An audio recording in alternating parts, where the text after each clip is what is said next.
Alison, such a pleasure to have you on the podcast. Thank you for having me. I love to talk about marketing and we could nerd out all day on it. I think we have already some days when we get together. Yes, we have. But let's jump right in. What piece of creative work changed your life and why?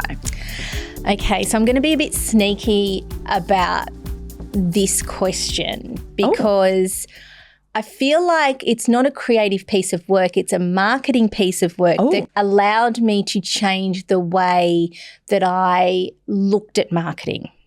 So there was a guy who's got a fabulous book, Building a Brand Story, and his name's Donald Miller.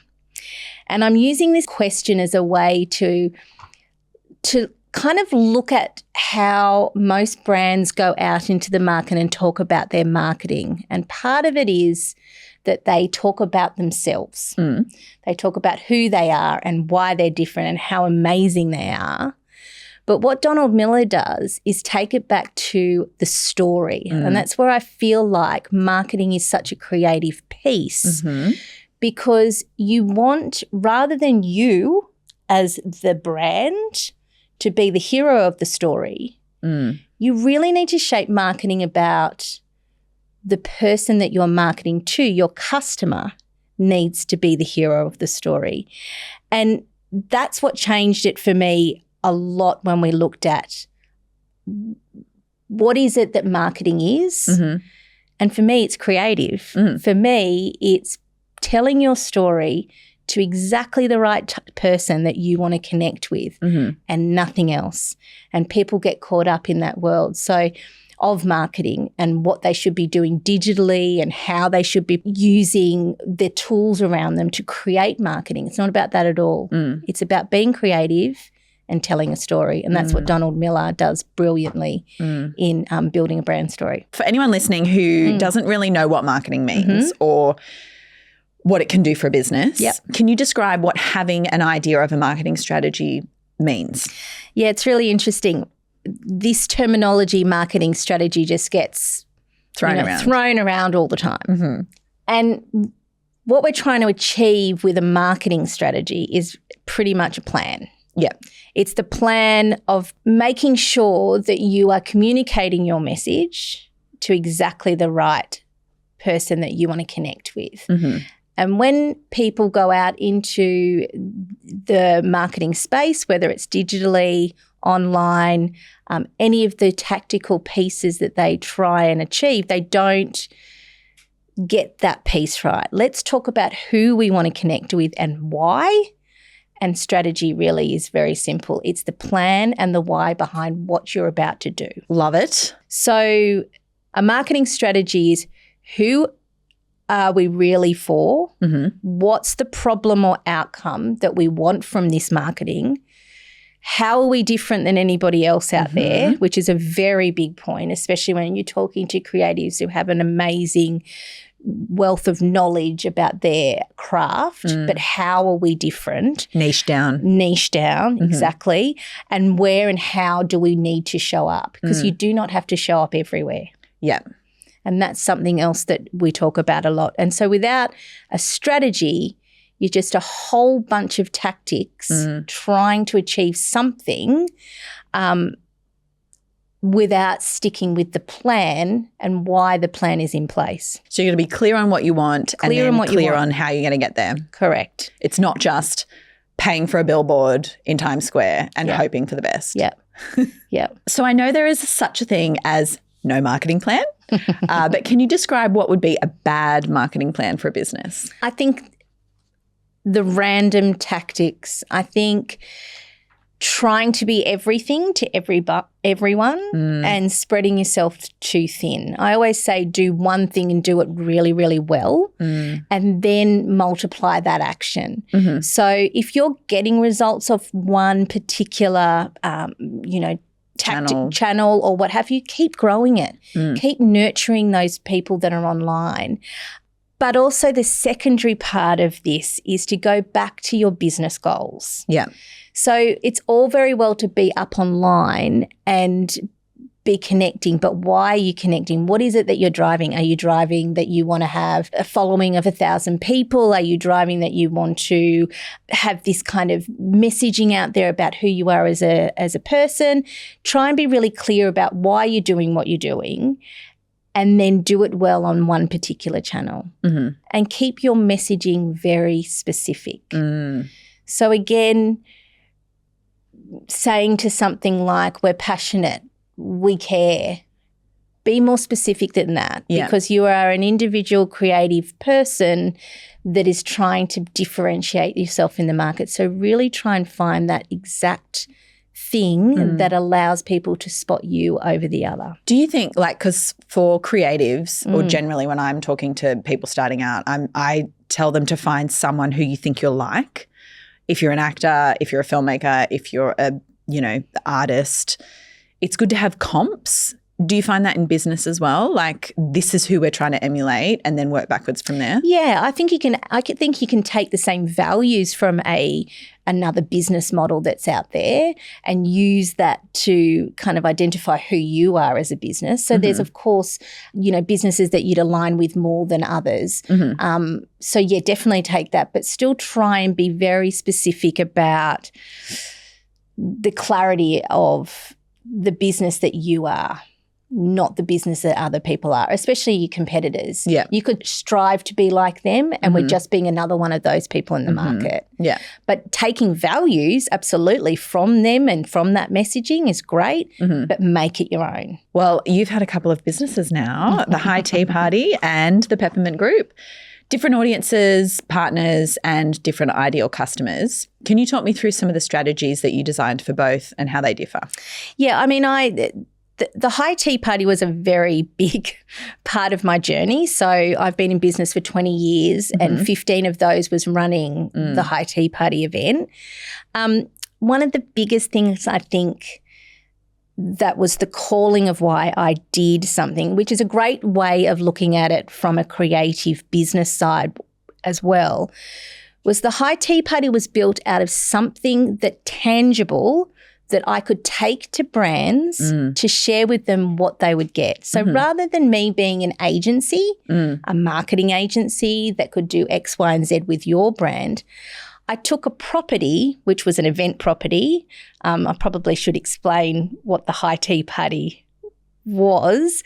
So the event was about flipping the expo idea on its head and challenging the way expos were set up. So an expo, if you had in big spaces where you have thousands of different brands set up next to each other, and you'd walk along and go, okay, well, if I'm at the food and wine show, there's 20 wine businesses and you're one of many. Yeah. There's also nothing there about the customer experience.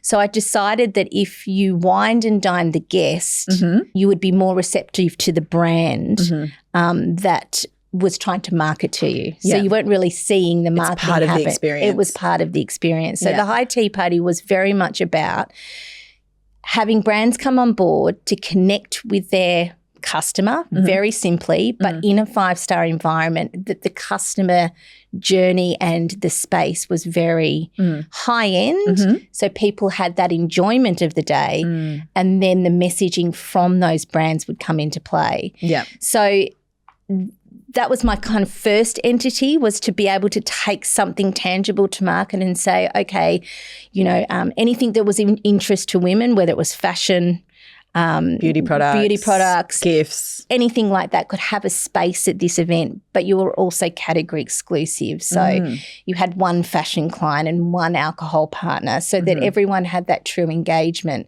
with the clientele. So that was one big part of what I learnt with that, is that you could have two audiences. So one was the brands that you were going to market as an agency to create spaces, but then you also had to market tickets. You had to tell women to come along. You had to understand what they wanted to see. And that was it was kind of like, they call it that B2B space and that B2C space as well. Yeah. The audience for your customer. Correct. The audience for your customer. Correct. Yeah. And then obviously the Peppermint Group is more B2B. So what are your strategies there? The way I run the Peppermint Group now is very much about what what I originally talked about was this telling a brand story from this Donald Miller book. And that is really about who is your customer and why do you want to connect with them, and therefore why do you want to sell them your product or sell your service. So in anything I do, I look at each of my clients, whether it's an SME, I work with a lot of tech startups, and I work with a lot of not-for-profits as well, who are overwhelmed by marketing because it's a space that's evolved over time. So if you think about 30 to 40 years ago, we might have put an ad in a magazine. That was advertising. Then you would have all these things come off that. But now with the digital space, there's so much more to do and so many more challenges that you have to overcome. I try and simplify all of that down and make it really easy to go back to what marketing is. And marketing is about telling your story and about connecting with your customer, and about anything you do in marketing from the time you answer the phone to the time you send an email is marketing. It's not just online. And that's what I think people have forgotten. So in my agency now, I really talk through that. It's all about the internal and external marketing that you're doing, and is it giving you the return? And if not, let's tell the story better. Let's break through that. And that's what I'm, building those systems behind it. Yeah, cool. What is the most genius marketing campaign you've seen? It'll make me feel old, but anything to do with Apple is always good. A starting point. Yeah. Why is that? Why does Apple get it right so well? Because they don't talk about product and they don't talk about features and they talk about the feeling. It's the emotional thing. Yeah. So when they brought out iPod back in the day, as you can see, it wasn't about hey, look, I was there for it too. It wasn't about – so I've come from you would have, taped over the radio to get a tape together, and then it became CDs, but you could only ever use one CD at a time. But to come out with a slogan that you've got 1,000 songs in your pocket, now that to me is creative genius in the sense of it shares what it is, but it was also the emotional element of what you needed in that what you wanted in that music space. I want access to as many tunes as I possibly. Now we've got Spotify and things have moved dramatically. Yeah. But for someone that it was a new idea. It was like a new Blue idea. Ocean, right? Yeah. But they said it in a very, very simple way. 1,000 songs in your pocket. It didn't say anything about iPod. It was what it actually was. It was very specific. Reached a market where they wanted it. Yeah. But marketing doesn't have to be all singing and dancing. Correct. It doesn't have to be complex. It has to be clear. And you've got to repeat your message. Don't ever be afraid of repeating your message in different ways. Love that. I mean, we could talk about Apple and marketing all the time. I mean, it's all about emotion. Yeah. Okay, cool. Let's bring it back to our core listener, the creative or freelancer. So if I'm starting out as an individual or selling a service, can you give me 3 things to think about before I go and do anything else? So I actually wrote these things down because I think it's really important to think about. So the first thing I would think about is who do you actually want to work with? Okay. So regardless if you're a film producer, an actor, musician, who do you want to work with? And you can't say everyone. No. You can't say, if I'm a musician, I'd like to work with X, Y, Z. You need to make sure that you're very specific about not anyone. I want to work with someone. So choosing a lane. Yeah, choose your lane. And you choose your lane based on their values, and you choose a lane which is based on how they energize you and who can afford you. Okay. So we're going to be back down to ROI here of, at the end, there's a fly right in your face. There's a buzzard around our head. Yeah. Had the door open. This would be hilarious. So the 3 things for creatives and freelance. Who do you actually want to work with? So you can't just be a yes person to everybody. I don't work with everybody. Yeah. I work with people that have an internal marketing team that can do the execution. That is one of my traits that I have in my agency. So make sure that you find ways of being able to connect and energize and add value, and going back to what we talked about, which is your monetary return. Can they afford you? Don't cut costs to fit into someone else's box. That's really interesting, because obviously starting out, you're like yes to anything. But if you're clear about who you want to work with, sometimes it can be more valuable to say no than to say yes. Yeah, very hard to say no. It's taken me 15 years to say no in my first 15 years of, and I wish I'd said no earlier, because it takes you away from the project that may be coming up now that you're stuck with something that doesn't fit the actual box that you believe that you should be producing. So definitely number one is make sure that you are actually working with the right people. What change do you create? So that's another thing that I want to talk about, is what change do you create? And for me, it's beyond delivering. What's the confidence? What's credibility? What are the better clients? What's the time saved? Okay. So what change do you want to create for the person that you're working with? Am I going to save this client time by what I'm doing? Is it going to create more credibility if I work with this person? It's beyond what you're delivering in that project. It's what your future holds. So does it align with where you want to go? Yeah. Okay. The big plan. The third one is, how do you want to be known? So this is an interesting one as well, because in creative you play a character. So you might want to be known as the calm one in that project. You might want to be known as playful. Yeah. So what is it that you want to be known for? And this shapes your visual representation then. So colours, lightness, all those things that come with your visual side of your brand, which is you as a creative. So how that sits together. Okay, so they're the things that I think are really important. The three things are, who do you want to work with?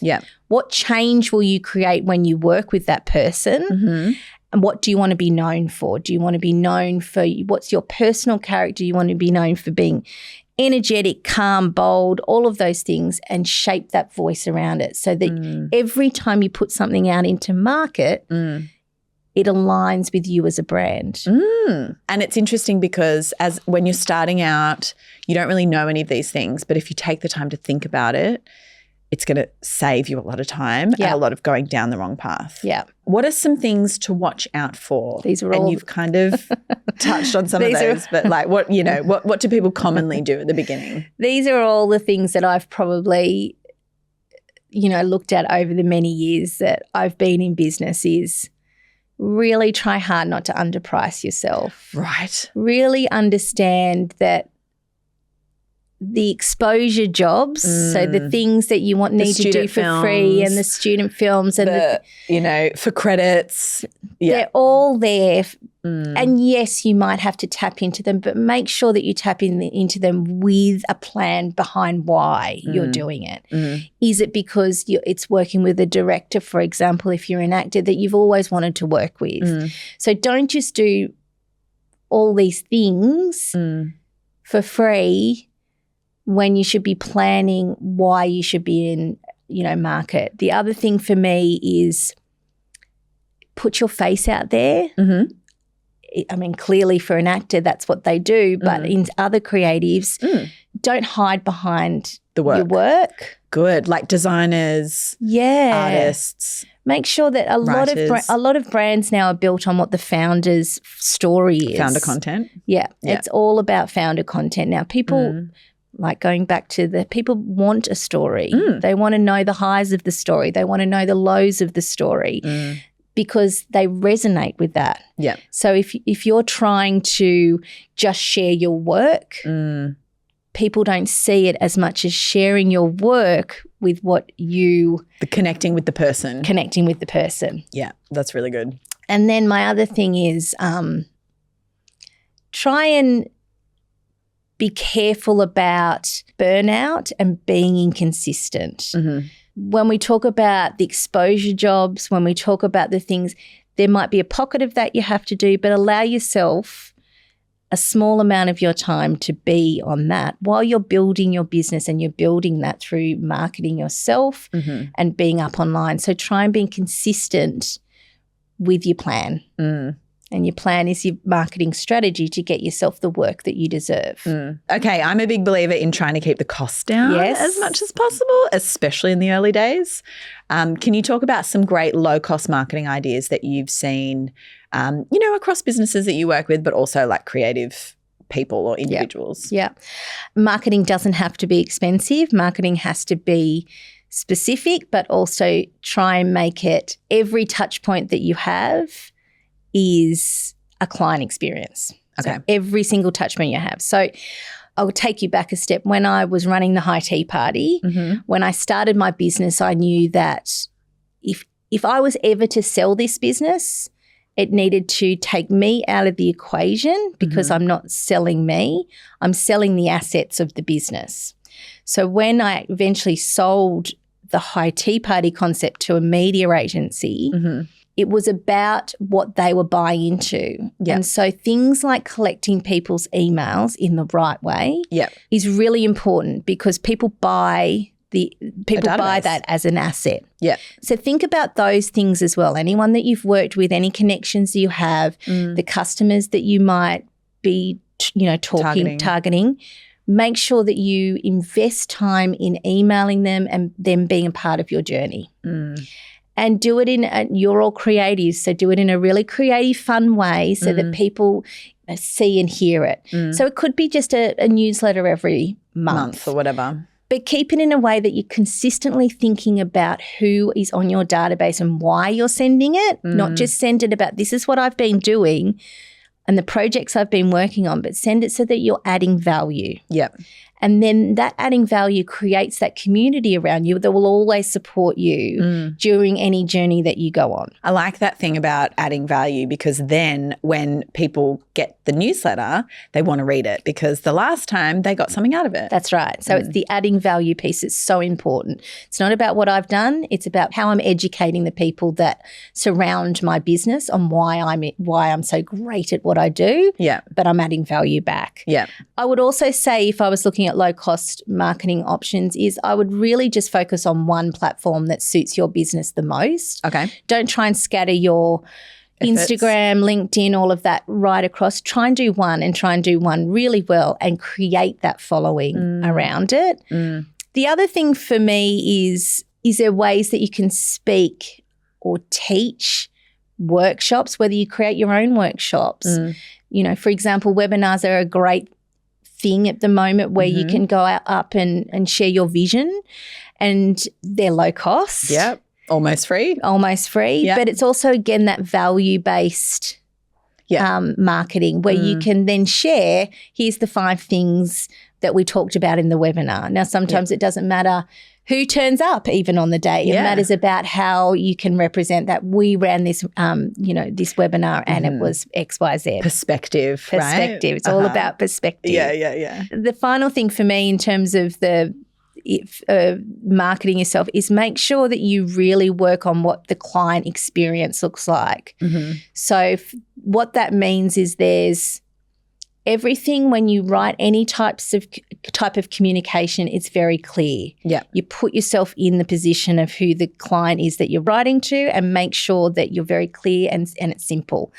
The onboarding is really simple. Right. Making sure that everything looks professional from the time. Don't just forget that marketing finishes as they come on board as a client. Make sure then everything after that is very consistent. Yeah, that's great, because you think about marketing, or when you're not a marketer, as, a billboard here or an ad here or whatever. But actually it's, as you said, the moment someone picks up the phone, when someone drives past your shop, it's literally every experience that they have with you as the individual or / business. You're in business because of those people. And I actually wrote a LinkedIn post about that this week. Was one of the biggest lessons is that people need to treat their customer clients in a way that they truly see that experience with them as their priority all the time. Right. Because without them, they don't have a business. That's right.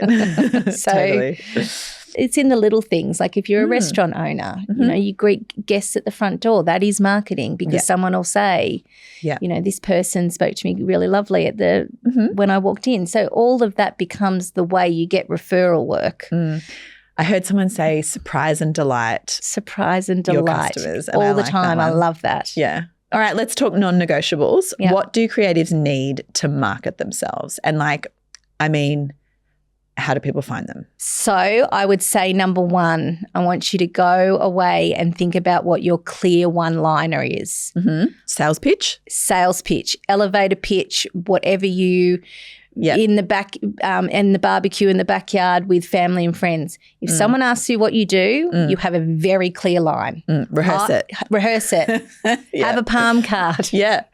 I help who with what so they can get what result. That's what I want you to write down. I help who with what so they can get the right result. Great. Love it. Okay. Definitely have to have some form of homepage or home base. A website's so easy to create now with one simple, even AI is, you know, you can create it from scratch. Yeah. So have a really clear one page that shares that one line. I help who with what so they can get the right result. Have a strong LinkedIn presence. Yeah. I think that's a given, but and make sure you're regular about and you're consistent with what you're putting up on your platforms. Nice. Okay, so consistently be. Every Monday I write something for LinkedIn. It doesn't have to be any more than that, but it's consistent. And always have proof. Ooh, like it. Always have proof of your work, case studies, testimonials from other clients that have worked with you. Yeah. People that when they look down, they can see some form of recommendation. Social proof. Social proof it. Yeah. Before and afters. What happened before I came on board? What happened after? So try and find those really great scenarios that you can add to your website. Yeah. And boundaries is probably my other one. Being creatives, definitely have those boundaries around you about how long you'll work on a project, the timing of the project, deliverables, the scope. Making sure that you don't over-deliver because you just, you know, you've got so happy to have a client. Yep. So make sure that you really detail that up front and get a signed contract so that you're all on the same page about what that scope of that project is for. That's really good. And actually, I'm just going to circle back to the home base online and also the LinkedIn. Because for every creative, it can look different as to who their audience is and where they are. So obviously LinkedIn is like a professional. I call it the professional Facebook. But if you're a musician, your audience might not live on LinkedIn. So where do they live? And then be there. Correct. 100%. And make sure everything connects back. Everything should, if you've got a web page or a landing page that's got great videos of you being a musician at the local gig, make sure that is then also being repeated on an Instagram page, for example. So repeat those things. Remember, people don't see anything anymore once. It takes 7 times for them to register anything. Is it 7? I feel like it's 14. I think it's like 107 these days. So repeating things, just tweaking it and giving it a different angle, keep on using that because people always feel like they need to create more content all the time. And new content and new angles. But sometimes it's getting 5 really cool messaging pieces and on repeat, keep on slightly tweaking and continuing on. Can you talk us through any trends in the market right now when it comes to marketing? What's in? What's in is being honest. Okay, authenticity, right? Oh, goodness me. Raw. Yeah. Behind the scenes. Cool. All of that kind of content. You do not need to be polished. It's about being personal. And people identify and react more with people that are authentic because they can see themselves in it. As opposed to the earlier influencing in this type of digital space. So polished. It was beyond. But now that so many more people are founders of their own brands, founders of their own agencies, doing their own creative and freelancing work, I think it's really important that you share the good and the bad. And the ugly. I'm sitting here saying that, on my LinkedIn profile that I'm doing the 20 lessons that I've learned over 20 years in business, because that's just so beneficial and adding value to the people surrounding me at the same time as looking back and learning from my mistakes. So be okay with the mistakes you've made and be okay with sharing them, because people will be able to see you in that. Don't have to put on this persona that it's all roses. Actually, I heard this recently. You learn much faster from failures than you do from success. Absolutely. And it's taken me a long time to kind of recognize that one. Yeah. Failures are the best. If you haven't had a failure yet, you're due one. Yeah. Because that's, I always have this thing that being an entrepreneur or having your own business is people put you on a pedestal of success if you get there. But success is nowhere. Success is a journey. Yeah. There is ebbs and flows throughout your journey. And, 20-something years later, I'm still learning things as I move and pivot and find new ways in which I want to work with different people. So, and you've also just got to get out there and challenge it. Going back to being authentic is that try and have a piece. Your business is another separate entity from you. So therefore you have kind of two pillars that you're working with. You've got your own personal story of being in that business. And then you've also got the business of the business story. The business story. So make sure you have both kind of aligning as you go along with all your messaging. So make sure you have that personal space as well as the business identity. And of course, AI is another trend right now. Yeah. Don't get lost in it. Of course, it is a great time-saving tool, absolutely, but it shouldn't be replaced by your creativity, which is what you're all in business to say too, being creatives, that human beings will not be replaced by AI because we won't let them. Use it as a tool to get the work done faster, but do not allow your creativity to be just another piece of AI work. It's very clear now that you can see through it. Oh, yeah. Other things for me is get really interested in creating a community around you. Something we're doing. Yeah. Get really interested in having people that align in the space. So let's talk about Savvy Creative.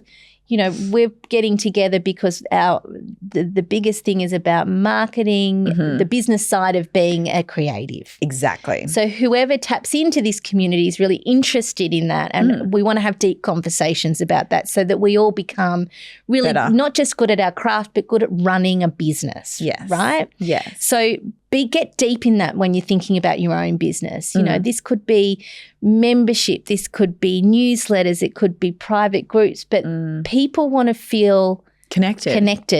And especially now in, how disconnected we are with online. Right. You can create these communities online. And the thing is too, when you're a creative or a freelancer, often you're alone. Creating your work or doing your business or whatever. So really the Savvy Creative community is about having a place for everyone to be together. Correct. And troubleshoot or, you know, congratulate, celebrate, all the things.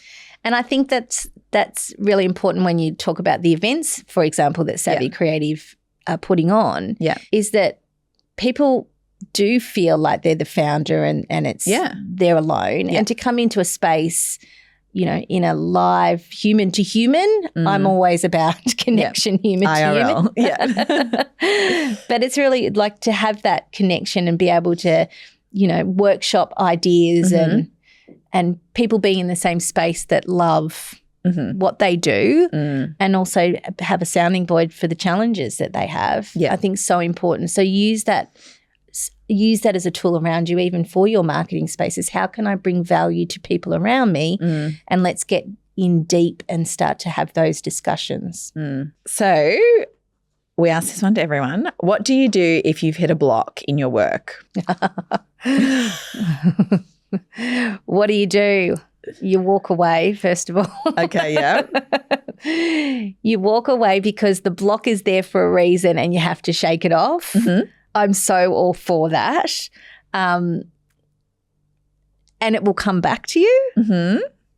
because if you give it some space to kind of ruminate, bubble, the block will, alleviate. So I think that's really important that you don't feel too rushed into making any decisions too. That's good. Allow time, space, and then come back.